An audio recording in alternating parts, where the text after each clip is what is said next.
ప్రయాణం, సీతమ్మ వాకిట్లో సిరిమల్ల చెట్టు, యశోద లాంటి చిత్రాల్లో క్యారెక్టర్ రోల్స్తో గుర్తింపు సంపాదించిన కల్పిక గణేష్ ఈ మధ్య తరచుగా ఏదో ఒక వివాదంతో వార్తల్లో నిలుస్తోంది.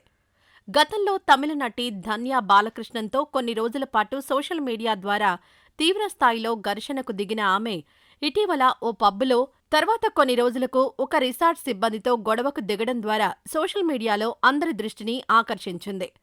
ఈ రెండు సందర్భాల్లో కల్పిక తన వెర్షన్ చెప్పినా సరే నెటిజన్ల నుంచి తీవ్ర వ్యతిరేకత ఎదుర్కొంది. తరచుగా ఎందుకు ఇలా గొడవకు దిగడం, ఎప్పుడూ ఇదే పని అంటూ ఆమె మీద మండిపడ్డారు. ముఖ్యంగా తాజా రిసార్ట్ గొడవ గురించి కల్పిక వివరణ ఇస్తూ తన గదిలో మర్చిపోయిన సిగరెట్ ప్యాకెట్ తెచ్చి ఇవ్వనందుకు గొడవపడ్డట్లు చెప్పడంతో ఆమెపై తీవ్ర విమర్శలు తప్పలేదు. ఈ నేపథ్యంలో తాజాగా కల్పిక తండ్రి సంగవార్ గణేష్ తన కూతురి మీదే పోలీసులకు ఫిర్యాదు చేయడం చర్చనీయాంశంగా మారింది.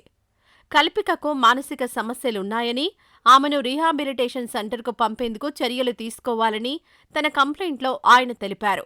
తన కూతురికున్న మెంటల్ డిజార్డర్ వల్ల కుటుంబ సభ్యులకు, ప్రజలకు ప్రమాదం ఉందని, ఇప్పటికే ఆమె 2 సార్లు సూసైడ్ అటెంప్ట్ చేసిందని గణేష్ చెప్పడం షాక్కి గురిచేసింది.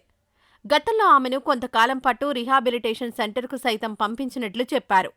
గత 2 ఏళ్లుగా మెడికేషన్ ఆపేయడంతో కల్పిక డిప్రెషన్లో ఉందని, తరచూ గొడవలు చేయడం, న్యూసెన్స్ చేయడం చేస్తోందని, తన కూతురిని తిరిగి మళ్లీ రీహాబిలిటేషన్ సెంటర్కు తరలించేందుకు చర్యలు తీసుకోవాలని గణేష్ అంటున్నారు.